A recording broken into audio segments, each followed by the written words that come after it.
এটা হচ্ছে ষষ্ঠীর ব্লগ পার্ট 2। কালকে তো তোমরা দেখলে আমি বলেইছিলাম যে সন্তোষ মিত্র স্কোয়ারের পাশেই একটা প্যান্ডেল দেখেছিলাম, নাম জানি না, তোমরা জানলে আমাকে কমেন্ট করে জানিও। তারপরে আমরা গেছিলাম কলেজ স্কোয়ারে, আর ওখানে এত পরিমাণ ভিড় ছিল সেটা বলার কথা নয়। প্যান্ডেলে পুজোর সময় ভিড় থাকবে, এটা স্বাভাবিক কথায়, নর্মাল একটা ব্যাপার। যাই হোক, ওই ভিড়ের মধ্যে খুব ভালো করে আমরা ঠাকুর দেখতে পেয়েছিলাম আর খুব দারুণ করেছিল। ওখানে সব থেকে ভালো লেগেছিল লাইটিংটা। অত ভিড়ের মধ্যে যে এত ভালোভাবে ঠাকুর দেখতে পাবো সেটা আশা করিনি। যাই হোক, ওখান থেকে বের করে দিচ্ছিল, কিন্তু আমরা সবকিছু ফটো ভিডিও করে নিয়ে বেরিয়েছিলাম। তারপরে ওখান থেকে বেরিয়ে গেছিলাম আর একটা জায়গায়, এটারও আমি নাম জানি না কোথায় গেছিলাম। আমরা 4 দিন ধরে যত ঠাকুর দেখেছি, বিশ্বাস করো তার অর্ধেক ঠাকুরের প্যান্ডেলের নাম, জায়গার নাম কিছুই বলতে পারবো না, সব ভুলে গেছি। হ্যাঁ, তবে যেগুলো মনে আছে সেগুলো তোমাদেরকে অবশ্যই বলবো। তারপরে ঠাকুর দেখতে দেখতে আমরা তো 3জনেই দেখছিলাম, অনেকটাই রাত হয়ে গেছিল। তারপরে শুভর বাকি বন্ধুদের সাথে আমরা মিট করি, তখন ওই বাজে 12:30 থেকে 1টা। শুভর বাকি ফ্রেন্ডরা অন্যদিকে ঠাকুর দেখছিল আর আমরা এসেছিলাম এই দিকে, তাই জন্য মিট করতে এতটা লেট হয়ে গেছিল। আমরাও দেখে থেকে নিচ্ছিলাম এদিক দিয়ে, আর ওরা যেদিকে গেছিল ওরা ওদিকে দেখছিল। তারপরে আমরা একসঙ্গে মিট করার পর খুবই খিদে পেয়ে গেছিল, আর অনেকটাই যেহেতু রাত হয়ে গেছিল,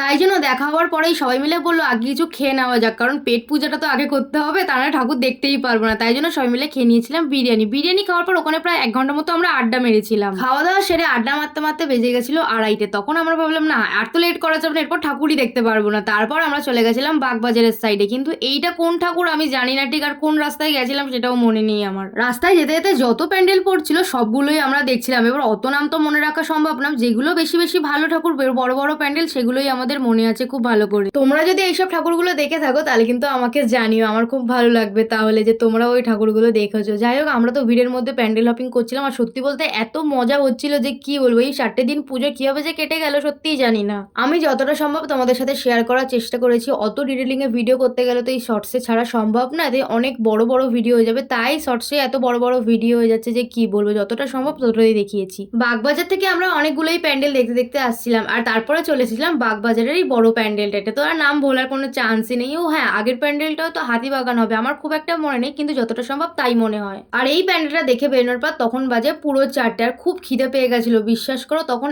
1টার দিকে আমরা খেয়েছিলাম বিরিয়ানিটা, তারপরে এতক্ষণ ধরে হেঁটেছি, খুবই খিদে পেয়ে গেছিল, তাই আমি একটা চিকেন ড্রামস্টিক খাচ্ছিলাম ভোর 4টের সময়। না না, সবাই খাইনি, শুধু আমি একাই খেয়েছিলাম, কারণ আমার প্রচন্ড জোরে খিদে পেয়ে গেছিল। আর বাগবাজার এসেছি, বাগবাজার ঘাটে যাবো না তাই তো হতে পারে না, তাই জন্য আমরা চলে গেছিলাম বাগবাজার ঘাটে। আর ভোরও হচ্ছিল তখন, আর বিশ্বাস করো ঘাটের ধারে বসে আর জলের মধ্যে পাটা ডুবে রাখতে কি যে শান্তি লাগছিল সেটা তোমাদের কখনো বলে বোঝাতে পারবো না। সব মনের শান্তি যেন এখানেই পাচ্ছিলাম। আর এই ভোরবেলার দৃশ্যটা যদি না দেখতাম সত্যি অনেক কিছু মিস হয়ে যেত। তার মধ্যে এত শান্তি লাগছিল ওখানে বসে সূর্যোদয়টা দেখতে, কি যে বলবো তোমাদেরকে, বলে বোঝানো সম্ভব নয় এই ফিলিংসটা। 1.5 ঘন্টা মতো ওখানে বসে সমস্ত মনের শান্তি খুঁজে পেয়ে গেছিলাম, এনার্জি পেয়ে গেছিলাম। তারপরে কুমোরটুলি ঠাকুরটা দেখেছিলাম।